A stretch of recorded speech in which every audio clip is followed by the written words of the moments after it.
Morning, students. Today, our topic is discuss in brief the differential method of psychological study. मनोवैज्ञानिक अध्ययन की विभेद अथवा सहसंबंध पद्धति की संक्षिप्त विवेचना कीजिए। आज का हमारा ये टॉपिक है।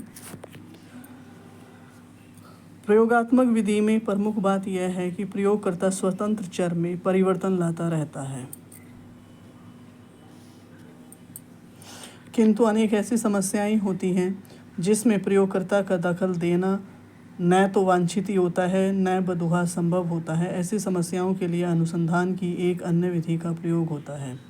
मनोवैज्ञानिक ऐसी समस्याओं की खोज में जिनमें आश्रित चर में हेर फेर संभव नहीं होता, विभेद अथवा सहसंबंध विधि में अपने प्रकल्पनाओं की सत्यता की जांच करने के लिए प्रयोग करते हैं। इस विधि में दो चरों की श्रृंखलाओं की विभेदी अथवा समानताओं को प्राप्त किया जाता है। उदाहरण के लिए, जो बालक यतीम खानों में रहते हैं उनको बहुत सी वे चीज़ें नसीब नहीं होती जो कि बालक को साधारण घर में प्राप्त होती हैं। माता पिता के प्यार का अभाव यतीम खानों में होता है। हम ऐसे बालकों के व्यवहार प्रतिमानों का पता लगाने के लिए जो विभिन्न प्रकार के घरों अथवा संस्थाओं से आते हैं, विभेद विधि का प्रयोग कर सकते हैं। हम अभाव की स्थिति पैदा नहीं कर सकते क्योंकि इसके बुरे प्रभाव बालक पर पड़ सकते हैं और इस कारण अभाव स्थिति में बालकों का अध्ययन उन स्थितियों में ही किया जा सकता है जो यतीम खानों में पाई जाती हैं। विकासात्मक मनोविज्ञान में कुछ विशेष प्रकार के विभेद विधि का प्रयोग कर किए जा सकते हैं। उदाहरण के लिए, हम बालकों के साधारण विकास का अध्ययन करते हैं तो हम किस प्रकार से बालक बुद्धि एवं विकास प्राप्त करते हैं उसी का अध्ययन कर सकते हैं। हमें उनके विकास के क्रम में हेर फेर करने की चेष्टा नहीं करनी चाहिए। संक्षेप में हम कह सकते हैं कि विभेद विधि का प्रयोग करने में प्रयोगकर्ता एक स्थिति को पाता है, न कि उसको व्यवस्थित करता है।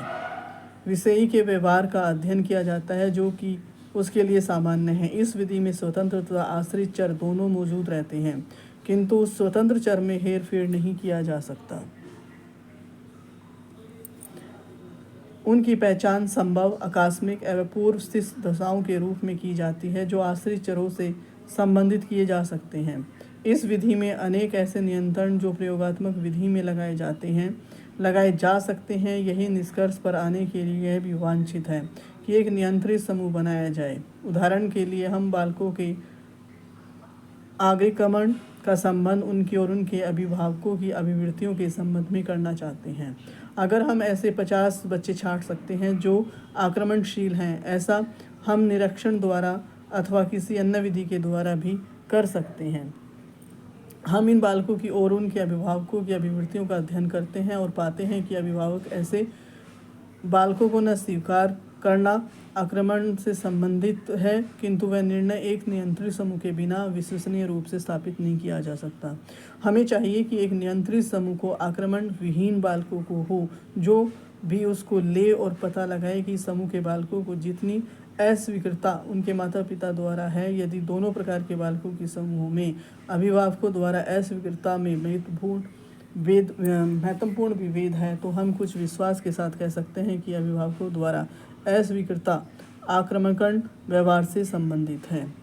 प्रतिनिध्यात्मक अध्ययन विपरीत अनुदैर्ध्य अध्ययन, यानी कि अनुसंधानकर्ता जो बालक मनोविज्ञान अथवा विकासात्मक मनोविज्ञान के क्षेत्र में कार्य कर रहे हैं, कुछ अनुसंधान की विधियों का प्रयोग करते हैं जिन्हें प्रतिनिध्यात्मक अध्ययन तथा अनुदैर्ध्य अध्ययन कहते हैं। इन विधियों का प्रयोग जो बालकों के व्यवहार में एक लंबे समय से परिवर्तन होते हैं उनकी जानकारी के लिए किया जाता है।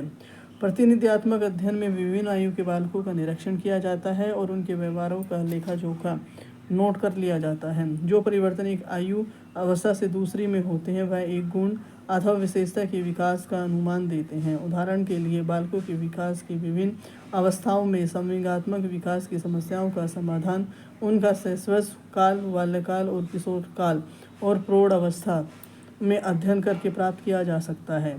अनुदैर्ध्य अध्ययन में उन्हीं बालकों का निरीक्षण एक लंबे समय तक किया जा सकता है। संवेगात्मक विकास का अध्ययन अनुदैर्ध्य विधि से करने से उन्हीं बालकों का निरीक्षण